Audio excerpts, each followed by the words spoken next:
Operation सिंदूर के बाद भाजपा सभी लोगों के घर पर भाजपा कार्यकर्ताओं के द्वारा सिंदूर पहुंचाया जाएगा।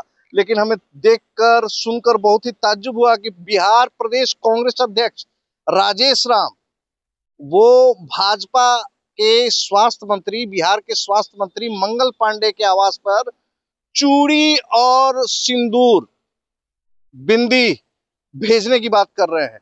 अब ऐसा क्यों हो रहा है, इसका कारण आप समझिए। देखिए, सबसे पहले तो आप ये जानिए कि हम हैं कहाँ। आप मेरे पीछे देख सकते हैं पटना चिकित्सा महाविद्यालय एवं अस्पताल, यानी कि पीएमसीएच के गेट पर हम मौजूद हैं।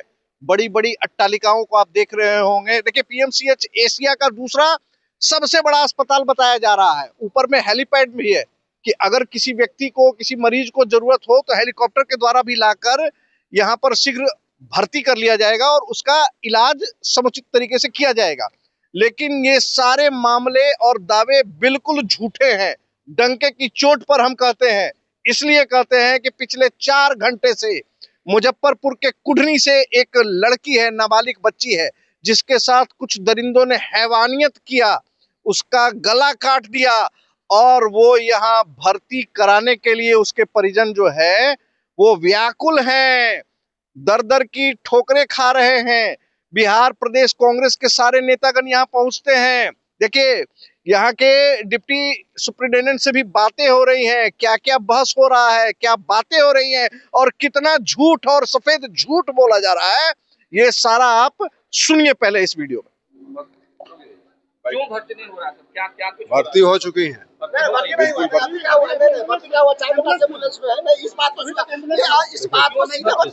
मैंने 4 घंटा से बच्ची अभी भी एम्बुलेंस में है, अभी भी एम्बुलेंस में है। प्रदेश अध्यक्ष को यहाँ आना पड़ा है, हमारे प्रदेश अध्यक्ष को यहाँ आना पड़ा है। मजाक मत कीजिए, हमारे प्रदेश अध्यक्ष 1 घंटा से यहाँ है, मोबाइल लोकेशन आप चेक कर सकते हैं। मजाक कर रहे हैं आप।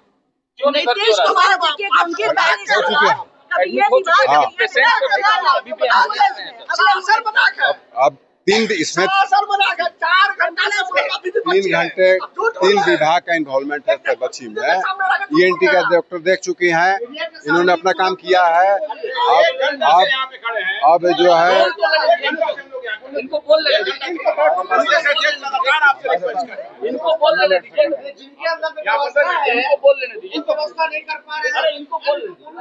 ईएनटी के डॉक्टर देख चुके हैं और उन्होंने अपना काम कर लिया है। और अब इसका क्योंकि 3 विभाग का इन्वॉल्वमेंट है, अब गायनी में इस बच्ची को एडमिट करना है और आगे ईएनटी के लिए जो भी इसका और आगे की जरूरत होगी वो गायनी डिपार्टमेंट में ही काम इसका किया जाएगा। दिया गया है बच्ची को? हाँ, कर दिया गया। मतलब खतरे से बाहर है बच्ची? अब अभी तो मैं ईएनटी का डॉक्टर नहीं हूँ, और डॉक्टर खुद गाड़ी में चढ़ के डॉक्टर देखिए, गाड़ी में चढ़ के ईएनटी के डॉक्टर ने एग्जामिन किया है और एग्जामिन करके पेपर बनाया है, देन उसने रेफर किया है गायनी डिपार्टमेंट को। गायनी डिपार्टमेंट में अभी भर्ती होगी। अधीक्षक साहब नहीं है हॉस्पिटल में? छुट्टी पर। बातचीत हुई है अधीक्षक साहब से? बातचीत हुई है आपकी? हाँ, बात हुई है, तभी तो हमको संज्ञान में आया। क्या कुछ कहा है? उनका क्या निर्देश, अधीक्षक साहब का निर्देश है कि ऐसा सा फोन नंबर आया है, आप उसको देख लीजिए। उसको देख रहे हैं, तब से हम लगे हुए हैं। तो क्या बेड नहीं मुहैया कराया जा रहा? क्या खाली नहीं है? ऐसा कुछ नहीं है, ऐसा हमको कोई बच्ची तो वहाँ पर वहीं पे है ना अभी भी? यहाँ ईएनटी के डॉक्टर, ईएनटी का एमएससी हमारा यहाँ ऊपर चलता है, उसकी डॉक्टर खुद एम्बुलेंस में आके देखी है और उसके बाद उसने पेपर देखा, अपना उस पर फाइंडिंग्स लिखा, उसके बाद गायनी में रेफर किया है। अब वो बच्ची गायनी में एडमिट हो जाएगी, उसके बाद आगे का प्लान होगा। बस अभी हो जाएगा, प्रोसेस में है। हमको 15 मिनट से पता है। पहले बच्चे का एडमिशन होना चाहिए। एडमिशन कागज बनेगा, एजुकेशन रोड पर होगा। हम ऑटो से आए, आपके यहाँ पे एडमिशन नहीं लीजिएगा? What is this? नहीं sir, this is pathetic sir. आम नागरिक का अधिकार है सर, सरकारी अस्पताल है। क्या बात कर रहे हैं आप लोग? पिछले 1 घंटे से क्या बात कर रहे हैं सर? पिछले 1 घंटे से एडमिशन हो गया। 1 घंटे से आए हुए हैं सर, एक बच्ची का एडमिशन नहीं करा पा रहे। नहीं सर। अरे सागर जी, आप कितने देर से हैं? 1 घंटा से आप देख रहे हैं नौटंकी हो रहा है। बच्ची उससे पहले 4 घंटा पहले आ चुके, 5वां घंटा है कि दर दर भटक रही है, बलात्कार पीड़ित दलित लड़की घूम रही है जिसका बाप नहीं है। पे हो रहा है, पता नहीं 10 साल की बच्ची है, जिंदगी मौत से जूझ रही है, और सरकार गूंगी बारी है, कभी एम्स, कभी पीएमसीएच, कभी टाटा वार्ड, कभी महिला वार्ड, कभी जनरल वार्ड में घुमा रही है उसको जरूरत है अभी। आपने कहा है कि 15 मिनट में भर्ती।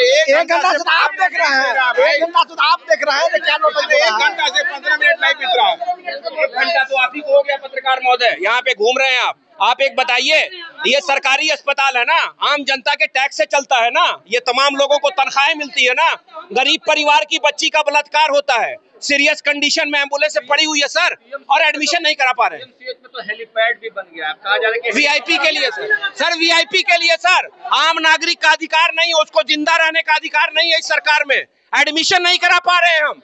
एक अस्पताल में खड़े 1 घंटा से हमारे सम्मानित अध्यक्ष खड़े हुए हैं, तमाम लोग खड़े, एक एडमिशन है, आम नागरिक का क्या अधिकार है? एक लास्ट सवाल है सर डिप्टी सुपरिटेंडेंट साहब, एक सवाल है, अगर बच्ची के साथ भगवान न करे कोई अनहोनी होती है आपके कैंपस में, उसका रिस्क लेंगे आप? 15 मिनट में लेंगे? हमारा काम हमारा टीम कर रहा है, डॉक्टर देख रहा है ना।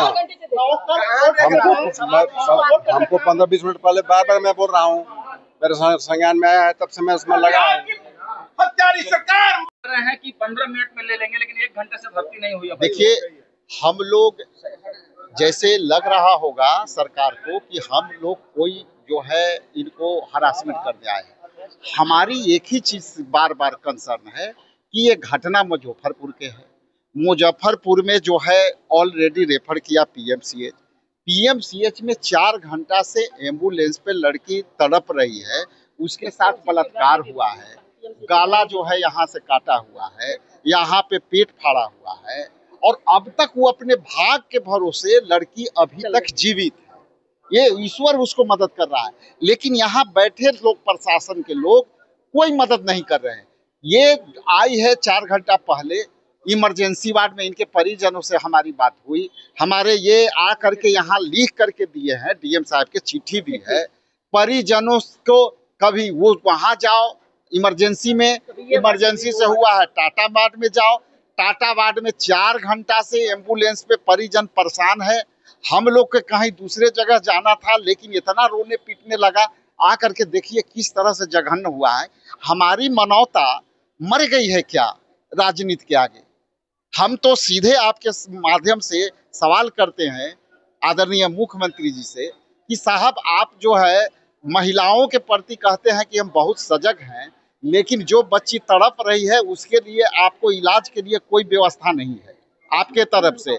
स्वास्थ्य मंत्री जी से हम लोगों ने कॉल किया, उनके यहाँ से नो रिप्लाई कॉल पर आया, तो हम लोग अब सुपरिटेंडेंट साहब से बार बार कह रहे हैं कि जल्दी एडमिट करा दो, इससे ज्यादा हमारी इनसे अपेक्षा है नहीं। राजेश जी, डर नहीं लग रहा है क्योंकि पीएमसीएच में तो लाठियां चला करती हैं? देखिए, अब उसको डर तो इस बात से हमको लोग लग रहा है कि बच्ची के साथ भगवान न करे अनहोनी हो जाए, हम लोग के पीट दें लेकिन एडमिट कर ले। लाठी से डर नहीं लग रहा? लाठी से डर क्यों डरेंगे? हम कोई यहाँ पे कुछ मांगने आए हैं इलाज के लिए, जो हमारा संविधान में मौलिक अधिकार है, हर नागरिक को अपना अधिकार है, हम उनको अधिकार दिलाने के लिए आए। भेजने की बात कर रहे थे अभी हम लोग तैयारी करेंगे, महिला ब्रिगेड हमारी जो है जा करके आदरणीय स्वास्थ्य मंत्री को चूड़ी भेंट करेगी और सिंदूर भी साथ में भेंट करेगी। तो आपने सुना, डिप्टी सुपरिटेंडेंट लगातार कह रहे हैं कि 15 मिनट में लड़की भर्ती हो जाएगी, लेकिन उनके सामने ही कांग्रेस के नेतागण कह रहे हैं कि पिछले 4 घंटे से हम लोग लगातार लगे हुए हैं, लड़की के परिवार वाले लगे हुए हैं कि किसी तरीके से भर्ती हो जाए बच्ची, लेकिन कोई सुनने वाला नहीं है। बेटी बचाओ बेटी पढ़ाओ की बात करने वाले एनडीए और उसके नेतागण को बिल्कुल ये ध्यान देना चाहिए कि जो हम दावे कर रहे हैं उन दावों की धज्जियां इस पीएमसीएच में उड़ा दी जा रही है। हालांकि उस बच्ची का क्या इलाज होगा, कैसा इलाज होगा और उस इलाज के बाद उस बच्ची को क्या फायदा होगा, ये तो भविष्य के गर्भ में छुपा हुआ है। लेकिन इस बच्ची के बहाने पीएमसीएच की चिकित्सकीय जो व्यवस्था है, जो यहाँ का शासन और प्रशासन है, उसकी कलई खुलती हुई दिख रही है। आप अपनी प्रतिक्रिया में जरूर बताएं कि पीएमसीएच में जब आप आए थे या आपके कोई परिजन आए थे तो उनका अनुभव कैसा रहा था? समुचित इलाज होता है या सिर्फ खाना पूर्ति होती है?